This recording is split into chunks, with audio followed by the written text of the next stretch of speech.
পুরুষত্বের অন্যতম প্রধান হরমোন হচ্ছে টেস্টোস্টেরন হরমোন। এই টেস্টোস্টেরন হরমোন লেভেল কমে গেলে অনেক সমস্যা হয়। এর ভিতর অন্যতম হচ্ছে প্রিম্যাচুর ইজাকুলেশন কিংবা ইরেকটাইল ডিসফাংশন। আজকে আলোচনা করব এই টেস্টোস্টেরন হরমোন লেভেল কমে যাওয়ার প্রধান তিনটি। এক নম্বর কারণ রাত জাগা। যারা অতিরিক্ত রাত জাগে তাদের ক্ষেত্রে দেখা যায় যে টেস্টোস্টেরন হরমোন লেভেল কমে। দুই নাম্বার, যারা অত্যাধিক স্ট্রেসফুল লাইফ স্পেন্ড করে, যেরকম উদ্বেগ উৎকণ্ঠা নিয়ে থাকে, তাদের ক্ষেত্রে দেখা যায় টেস্টোস্টেরন হরমোন লেভেল কমে যায়।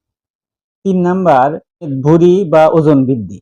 যারা কায়িক পরিশ্রম একদমই করে না, মেদ ভুঁড়ি বৃদ্ধি পায়, ওজন বৃদ্ধি পায়, তাদের ক্ষেত্রে দেখা যায় টেস্টোস্টেরন হরমোন কমে যায়। আর এই টেস্টোস্টেরন হরমোন লেভেল কমে গেলে প্রিম্যাচুর ইজাকুলেশন এবং ইরেকটাইল ডিসফাংশন হবেই হবে।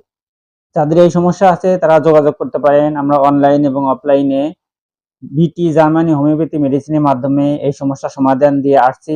ইনশাল্লাহ একটা বেটার সলিউশন।